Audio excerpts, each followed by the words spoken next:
Hey guys, and welcome back to my world. Now today I am actually facing myself.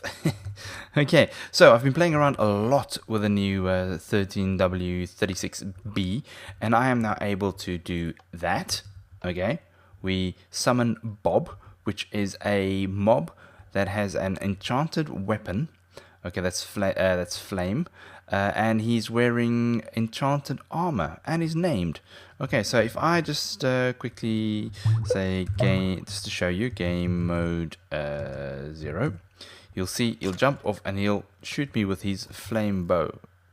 Right, woo! See, I can also dodge it. No, okay, no, I can't. Game mode 1. Okay, right. So that is the one we can do. All right, let me just get rid of him quickly. Die. I should really just use a potion. I don't know why I'm doing this. It's because it's giving me satisfaction. Okay, so that's the one. And the other one that you just saw was basically me. Ta-da! So this is a mob with a player head. Okay, and colored leather armor. Okay, so I'm going to show you guys those two commands. Now, something I have come across is that the command block does have a character limit of 256 characters, 256 characters, which I'm absolutely pushing the boundaries of with this colored, armored, named, enchanted bow mob. Okay, for example, I can't give a name or a head of anything longer. So if, for example, I did, try to even change this to, let's just try and change this to Dinnerbone, like so, and Dinnerbone, like so. Even though I click the done, okay, when I go into it, you'll see nothing has changed because I entered characters that is too long. So I've gone over the 256 character limit. So I can't do that. If I did want to do Dinnerbone, which I did, where did I do Dinnerbone? Is this one the Dinnerbone? That's Seth Bling. There we go. Okay, let me just really change the coords on this one. So if I just go 1. Okay, you'll see that this is indeed Dinnerbone. Ta-da! But because he's named Dinnerbone, he is upside down. Okay, so that's Dinnerbone. This is Seth Bling. Let me just see where is the coords for this one. Just to show you, I was actually working on a bit of a mini game in the back there, and this is why the coordinates were set somewhere else. But I will this is 0. I will set it for somewhere else. Okay, there we go, and you'll see this is Seth Bling. Okay, so you see the colored armored and so forth. So it's all pretty cool. And then who else do I have? I think I've got Farah's somewhere as well. Is this Farah's? Yep, this is Farah. So let's just quickly show you, just to show you that it all works perfectly well.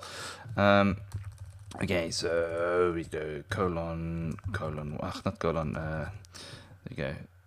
I don't know where the colon came from. Okay, oopsie, and there we go. Right, so he's green, he's carrying an enchanted axe and so forth. And then a bone on his head. Oh, he's just so funny. He's a funny chap. Okay, let's see how this works. Okay, so I'm gonna, what I've done is I've actually taken this and enlarged it just so that we can actually have a look. So if I were to not break up the actual command so that we can actually see what's going on, you'll see that it is a long command. So let me just zoom out here. All right, you'll see this is the whole command that actually creates the leathered armored fully colored. No, is it or is it not? Tag enchanted? No, not actually. This command over here is this fully diamond armored skeleton over here, which is slightly simpler than the other one. Okay, so what I've done is I've actually broken up and put line breaks in just so that we can actually look at each individual item as we move along. You can absolutely use this exactly as it is. As you see, I'll copy this. Okay, I'll take it into here. I will pop it in this command block by going Control A, deleting it, Control V. Okay, and if I hit it, you'll see it still works perfectly. So you can use it like this. Just So it's easier. Okay, so let's just go and zoom in actuals. No, that's actual size. Zoom in. Okie dokie. So the first thing we're going to look at is the fully armored skeleton. Okay, let me just move this up so we can have a look at that fully diamond armored skeleton. So as a normal summon skeleton, tilde, 1, tilde. Now equipment. Now all straightforward, normal, standard stuff, and then you would have your ID for the equipment. So this would be a bow, okay. But however, now we're adding something called a tag colon curly brackets enchant. So it just basically means this particular item has various tags associated with it. One of those tags is enchantment. Okay, tags can have quite a few other variables as well, but we'll get to that later. So it's enchantment. Then we can open up square brackets because we can have multiple enchantments on one item. But because of the command block limit, I'm only going to put one on here. Okay, so we're going to open it up. The ID of the enchantment is 50, which is flame, and it's level 1. Okay, and then I close the curly brackets. If I wanted to add another one, I would open up more curly brackets. I'd go ID colon whatever 10 or 7, whatever, an LVL colon 1. Close the curly brackets, right? So that is what if I wanted multiple ones, but we're not going to do multiple ones, okay? So as always, remember, we must always close our tag. So that curly bracket closes there. That square bracket closes there. This open curly bracket closes here, and this one over here closes there. So this is one complete item, and this is why I've broken them up the way that I have. So the next item is shoes, okay, or boots, and exactly the same thing. Tag, enchant, level, blah blah. Then we have pants, same thing. And then we have chest plates, same thing. And then we have a hat or a helmet, exactly the same thing. Okay. Then, so now we are finished with our first, so you'll see the square bracket over here is actually the closed square bracket of the open square bracket of equipment. So now we've done with the equipment. Okay, so this skeleton and this is the equipment. But now, after that closed square bracket, we're now going to add a comma because now we're going to say CustomNameVisible equals 1. Okay, the custom name, so comma, custom name, colon, not Bob. And then we close the curly brackets, which is the opening curly brackets of equipment. And that's it. And that summons you a fully diamond enchanted mob with a bow. Okay, as easy as that. Okay, now the second one, the one where I was actually got my head on it, exactly the same thing, summon skeleton and equipment. Right, the same with the enchantment. So this is the enchantment of the bow. So you'll see I opened up a tag, I enchanted it. The level was 50, exactly the same as the skeleton at the bottom.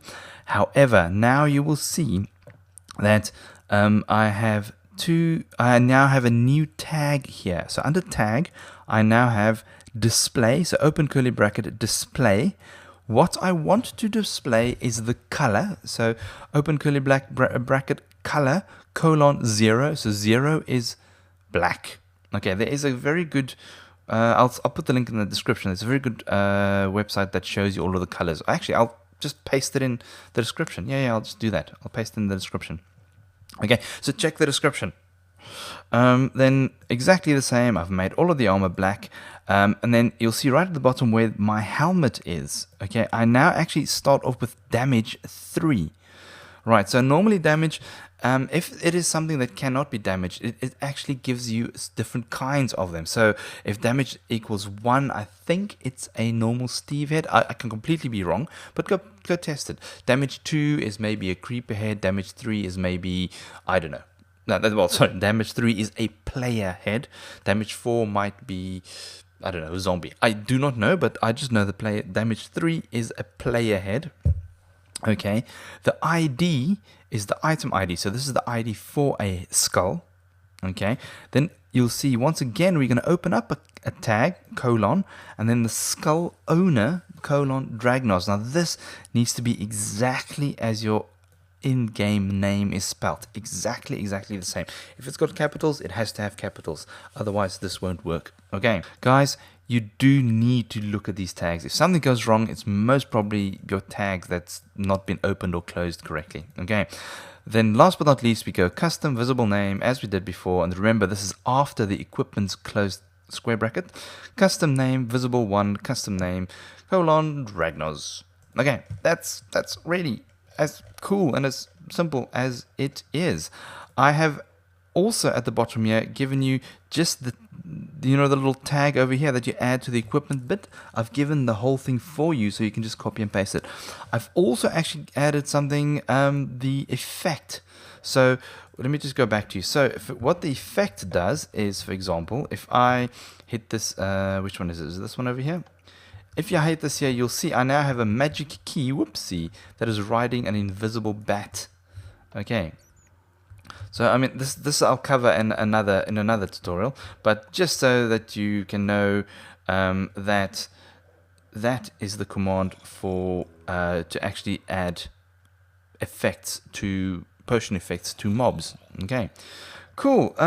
Let's see what else there is that I'll probably cover at a later stage as well. Look at this. I've been able to actually give myself a book that was written by Bob that has 3 pages of text. So let me just, it's going to give it to me again if I go too close. Let me see if I can, go away, press that button, press that, it just gives it, what did I do? So I give Dragnoz, okay, so it does actually give it directly to me.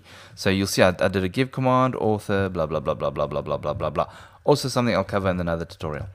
Cool, and yes, I'll show you guys what this is in yet another tutorial as well. A little mini game that I came up with. Cool. Guys, thank you very much for watching, and as always, I will check you all later.